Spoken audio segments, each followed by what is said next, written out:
رسول و خاتم النبیین وعلی آلہ و اصحابہ و اتباعہ اجمعین اما بعد۔ آج کل ہمارا عام طور پر موضوع سود ہی ہے۔ سودی نظام کے خلاف جد و جہد جاری ہے۔ مختلف طبقات، تاجر برادری بھی، علماء کرام بھی، دینی حلقے بھی لگے ہوئے ہیں۔ اس حوالے سے آج میں اس پہلو پر گزارش کرنا چاہوں گا کہ علماء کرام کو کیا کرنا چاہیے۔ سودی نظام سے نجات کے لیے اور سودی نظام سے ملک کو پاک کرنے کے لیے جو جد و جہد ہے، اس میں علماء کرام کو کیا کرنا چاہیے۔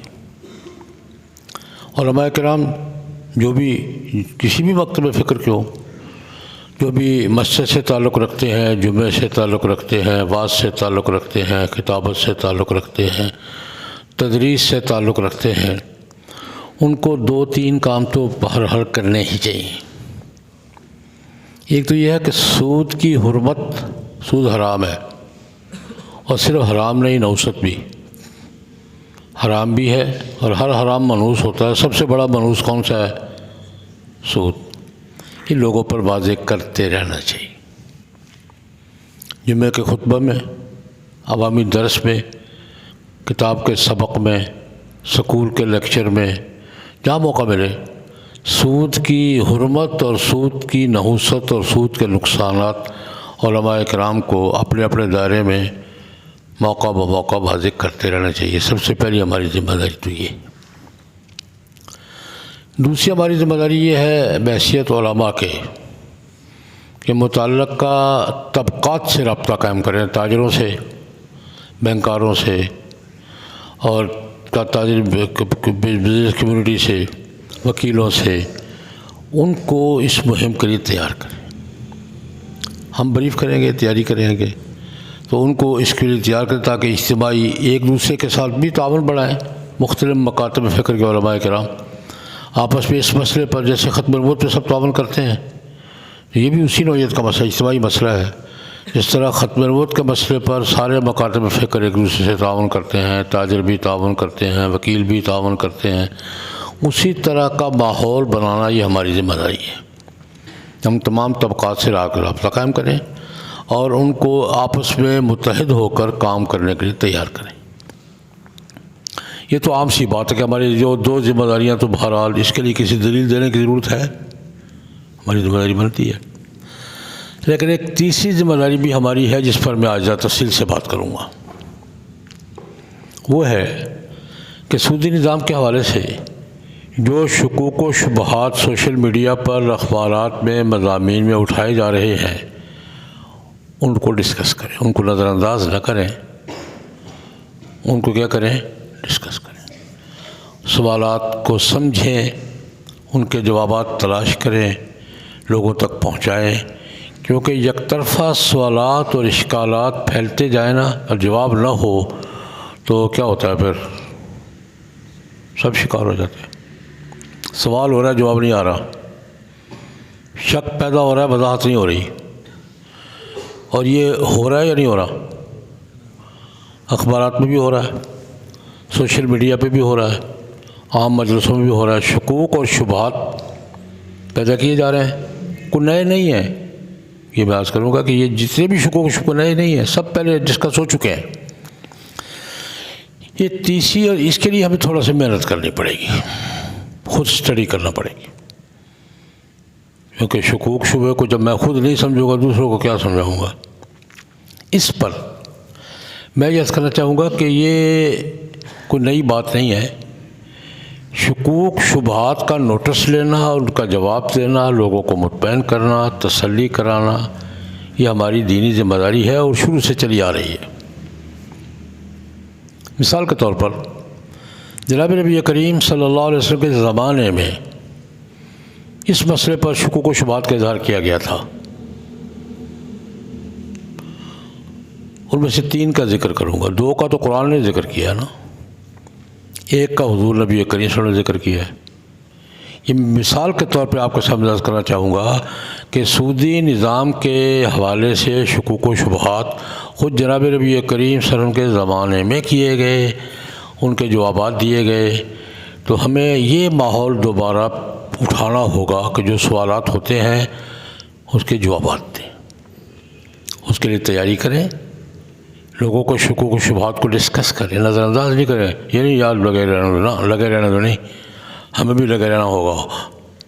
میں 3 سوال آپ کے سامنے رکھنا چاہوں گا جو خود جناب نبی کریم صلی اللہ علیہ وسلم کے زمانے میں کیے گئے اور جن کا جواب دیا قرآن پاک نے اور رسول اللہ صلی اللہ علیہ وسلم نے۔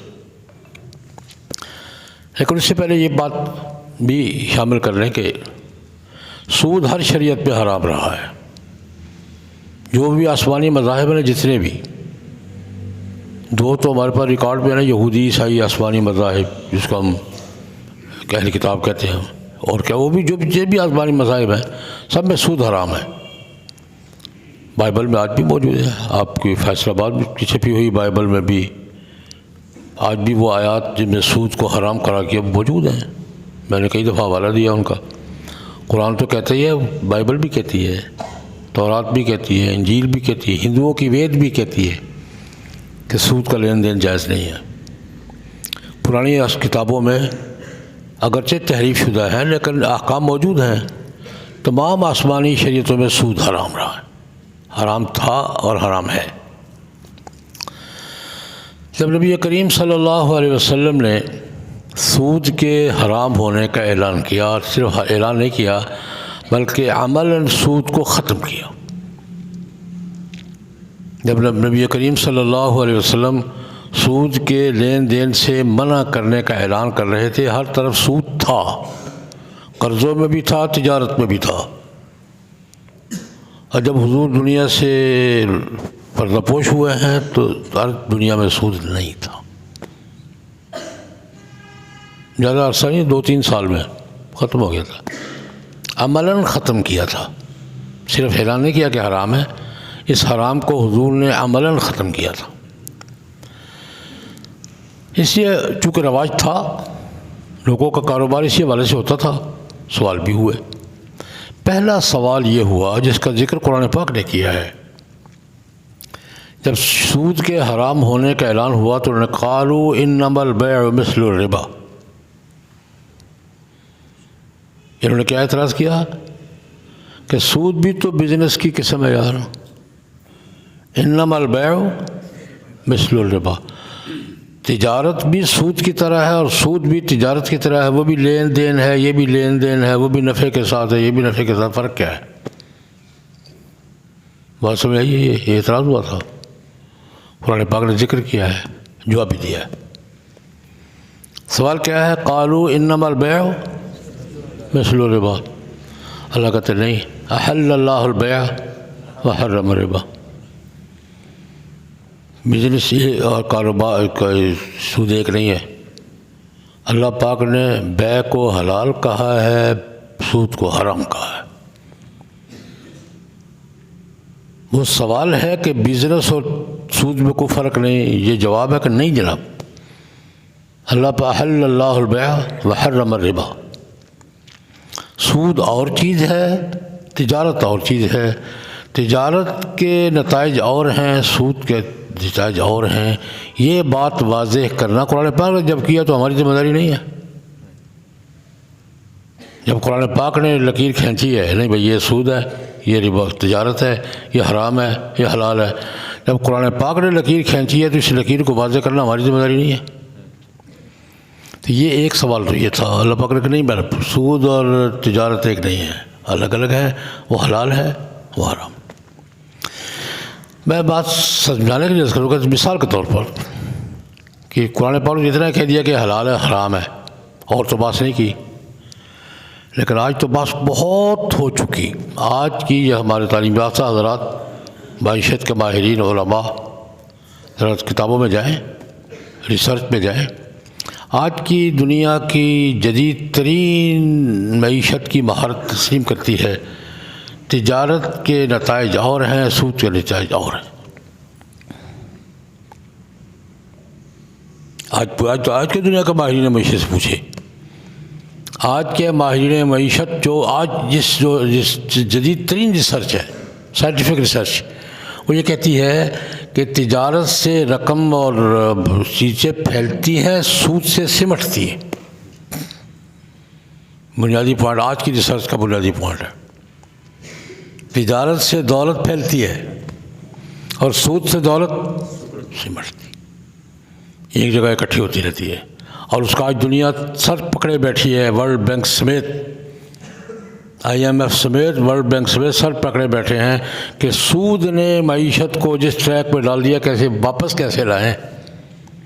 میں نے صرف مثال عرض کی ہے۔ قرآن پاک جب کہتے ہیں سود اور چیز ہے، تجارت اور چیز ہے، اور آج کی ریسرچ بھی یہ کہتی ہے کہ نتائج کے اعتبار سے اور نفع نقصان کے اعتبار سے سود اور چیز ہے اور تجارت اور چیز ہے، تو اس کو واضح کرنا کس کا کام ہے؟ ہماری ذمہ داری نہیں ہے، ہماری ذمہ داری ہے۔ قرآن پاک کے جن ریمارکس کو آج کی معیشت بھی صحیح کہہ رہی ہے، اس کو دنیا کے سامنے واضح کرنا ہماری ذمہ داری ہے یا نہیں ہے؟ میں ایک بات، دوسری بات، ظاہری منظر یہ ہے، سود پہ رقم دیں گے تو رقم میں اضافہ ہوگا، اور زکوٰۃ دیں گے تو رقم میں کیا ہوگی؟ کمی ہوگی۔ گنتی کا ماحول تو یہی ہے نا، 100 روپیہ سود پہ دیں گے تو کم از کم 110 تو آئیں گے ہی نا۔ یہ کیا خیال ہے؟ 15 بھی ہو سکتے ہیں، 20 بھی ہو سکتے ہیں۔ اور زکوٰۃ میں اور کچھ نہ دے، صرف زکوٰۃ دے تو 100 کے 97 رہ جاتے ہیں۔ یہ ظاہری منظر کیا ہے کہ سود سے رقم بڑھتی ہے اور زکوٰۃ سے رقم کیا ہوتی ہے؟ کم ہوتی ہے۔ اللہ پاک نے اس کی نفی کیا قرآن پاک، ما آتیتم من ربا لیربو فی اموال الناس فلا یربو عند اللہ وما آتیتم من زکوٰۃ تریدون وجہ اللہ اولئک هم المضعفون۔ قرآن پاک ہے، جو تم سود پر رقم دیتے ہو تاکہ مال میں اضافہ ہو، نہیں اضافہ ہوتا یار، لا یربو عند اللہ، اللہ کا اضافہ نہیں ہوتا۔ اور تم زکوٰۃ دے کے سمجھتے ہو کم ہو گیا، فلاکم المضعفون، زکوٰۃ سے رقم بڑھتی ہے، سود سے کم ہوتی ہے۔ قرآن پاک نے یہ فارمولہ دیا ہے۔ اور یہ ظاہری منظر کہ زکوٰۃ سے رقم کم ہوتی ہے، سود سے بڑھتی ہے، اس کو رد کیا ہے، کیا یا نہیں کیا؟ ما آتیتم من ربا لیربو فی اموال الناس فلا یربو عند اللہ وما آتیتم من زکوٰۃ تریدون وجہ اللہ اولئک هم المضعفون۔ یہ بات تھوڑی سمجھنے کی ہے۔ اللہ پاک نے ایک اور جگہ سمجھائی بھی ہے، لیکن پہلے میں مثال کے طور پر عرض کرتا ہوں۔ دیکھیں، اصل گنتی ہوتی ہے کہ ویلیو ہوتی ہے؟ سوچے ذرا، اصل گنتی ہے یا ویلیو ہے؟ ویلیو۔ گنتی میں اضافے سے ویلیو بڑھ جاتی ہے۔ ایک مثال دوں گا، ہمارا گکھڑ میں کہیں دوسرے مکان دیکھا ہوگا، گھر گئے ہوئے، گکھڑ میں جیری روڈ پر مکان ہے، سن 60 میں بنایا تھا، 100 روپیہ مرلہ خریدی تھی زمین، میں نے خریدی تھی، 10 مرلے زمین خریدی تھی۔ تو مجھے یاد اب تک تحصیلدار کے سامنے رقم لے کر گیا تھا 1170 روپے، سارے رجسٹری کا خرچے سمیت، 100 روپیہ مرلہ زمین خریدی تھی، اور وہاں ہمارا مکان کھڑا ہے۔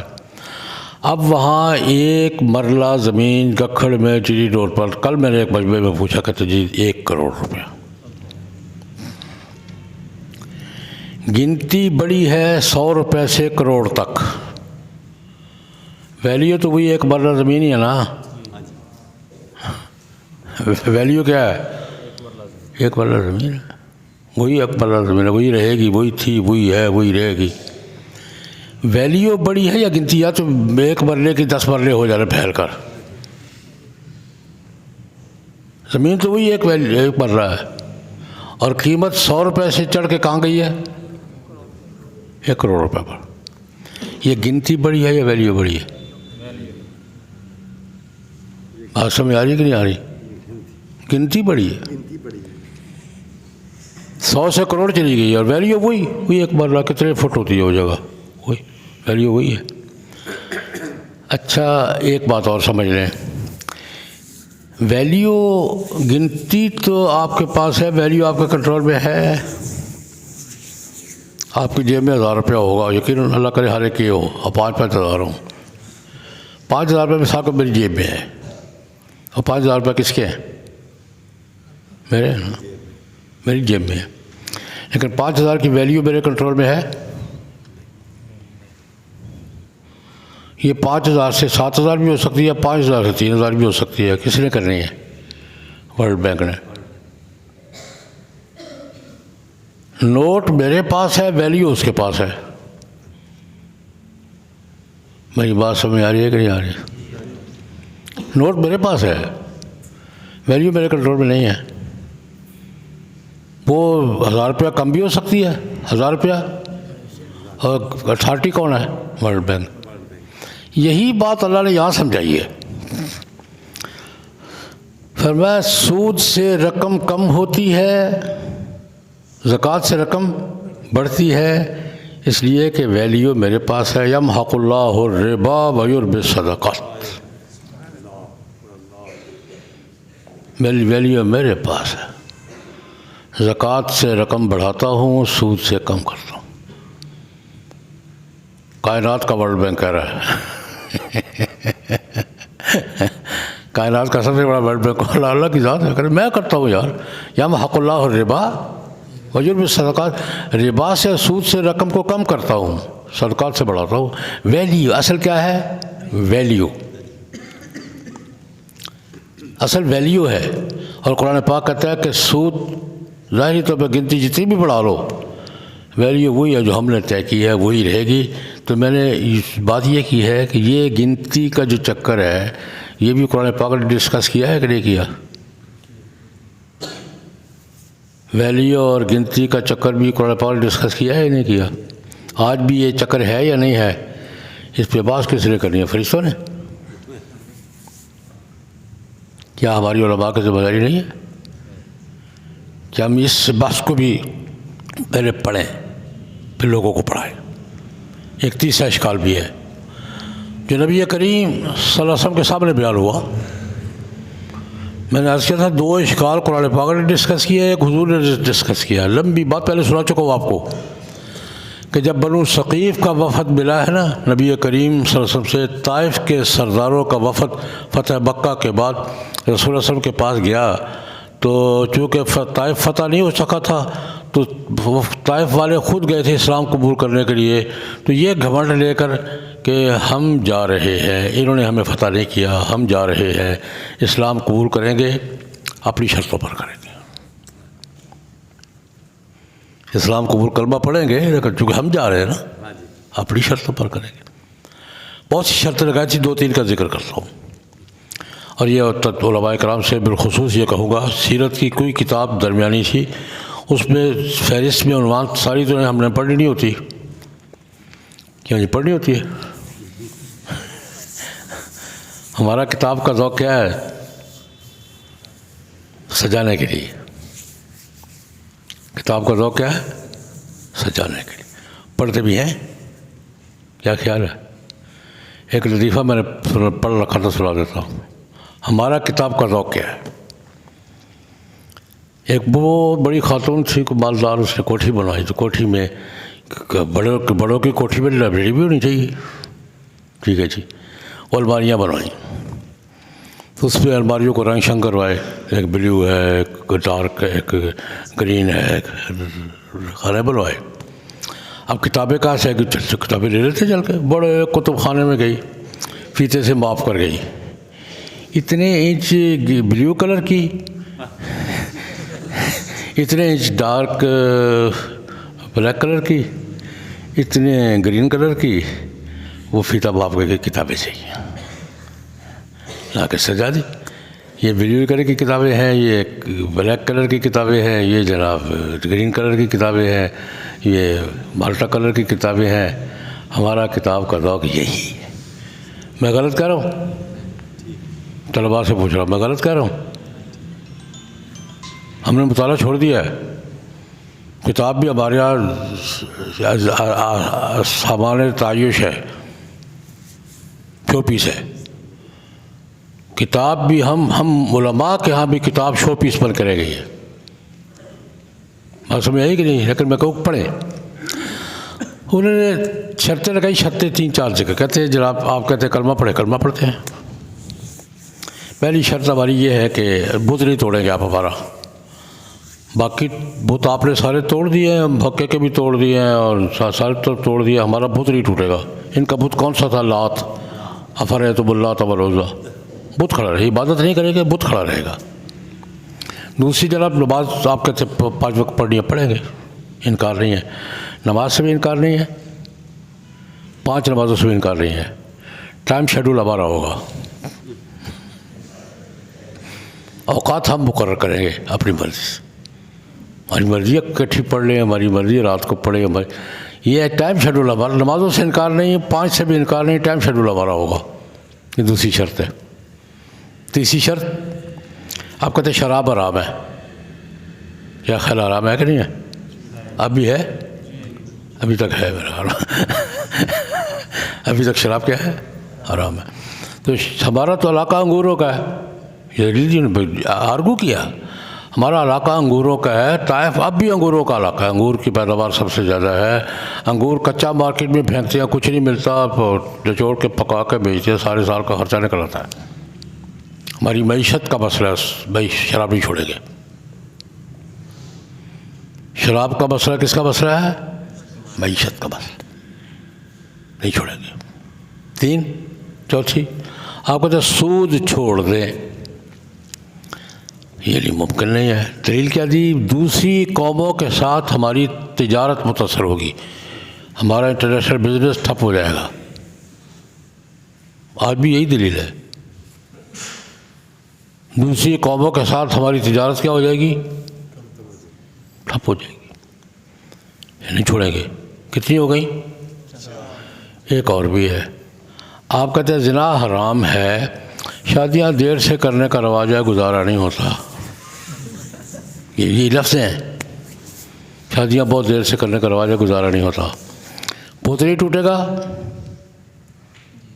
نماز کے اوقات کی پابندی نہیں کریں گے، شراب نہیں چھوڑیں گے، سود نہیں چھوڑیں گے، زنا نہیں چھوڑیں گے، کلمہ پڑھا ہے۔ میں اس کا ترجمہ کیا کرتا ہوں کہ جناب یہ کام تو ہم نہیں کریں گے 5، باقی اگر کلمے میں کچھ رہ گیا تو پڑھا رہے یہ میرا ترجمہ ہے۔ انہوں نے کہا کہ باقی اگر کلمے میں کچھ رہ گیا تو پڑھا رہے ہیں، ہم تیار ہیں۔ حضور نے مسترد فرما دی۔ یہ دلیل کہ چونکہ دوسری قوموں کے ساتھ ہماری تجارت سود کی بنیاد پر چلتی ہے، اس لیے سود نہیں چھوڑ سکتے، یہ رسول اللہ کے سامنے پیش ہوئی، حضور نے مسترد فرما دی۔ بات سمجھ آئیے؟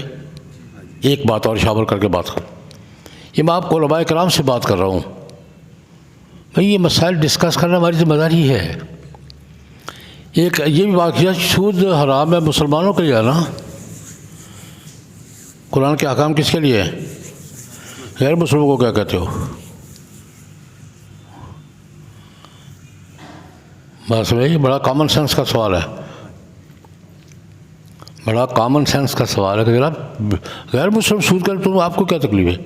ان کیا تو حرام نہیں ہے؟ سوال سمجھ میں آیا ہے؟ لیکن نہیں، نبی کریم صلی اللہ علیہ وسلم کی سنت مبارکہ کیا ہے؟